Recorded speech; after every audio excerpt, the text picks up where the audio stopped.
সুপ্রভাত। আজকে আমাকে একটু রান্না করতে হবে। ডিমের ঝোল করব। আমি সাধারণত 7 দিনের ডিম রান্না করে রাখি, কিন্তু যেহেতু আজকে বুধবারে করছি, আমি সাধারণত মঙ্গলবার দিন সকালে রান্না করি, আমার ছুটি থাকে। কিন্তু কালকে আমার গ্যাস ছিল না বলে রান্না করতে পারিনি।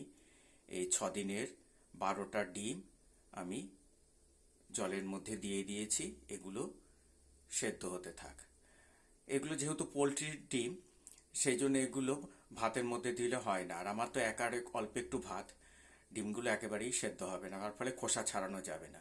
কিন্তু আলাদা করে যদি আমি একটু গরম করে নিই, তারপরে যদি আমি চালটা দিয়ে দিই, তাহলে সময় অনেকটা লাগবে, ফলে ডিমটা ভালো মতো সেদ্ধ হবে। আবার একটু নুনও দিয়ে নিচ্ছি, এর মধ্যে আলুও দিয়ে দিয়েছি। আলুগুলোও আজকাল খুব ভালো হয় না, যার জন্য আলুগুলো একটু সেদ্ধ হয়ে যাবে, তাহলে ঝোলে তাড়াতাড়ি ওটা ঝোলটা হয়ে যাবে। আর এই ডিমটা সেদ্ধ হতে থাক, আমি এখন অন্য কাজ করে নিই। এই ডিমগুলো সেদ্ধ হলে পরে আমি এগুলোকে জলের মধ্যে, ঠান্ডা জলের মধ্যে দিয়ে দিই, তার ফলে খোসাগুলো খুব ভালো ওঠে।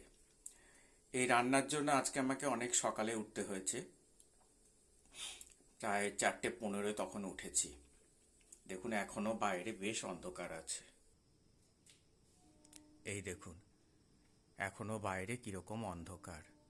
আমি উঠে রান্না বসিয়ে দিয়েছি, যেহেতু আমাকে 8টা থেকে আমার পড়ানো আছে, সেই জন্য আমি এখনই রান্না বসিয়ে দিয়েছি। এই যদি কালকে রান্নাটা করতে পারতাম তাহলে আমার এত কষ্ট হতো না। আজকে একটু কষ্ট হচ্ছে, ঠিক আছে, মানিয়ে নিতে হবে, কি করা যাবে।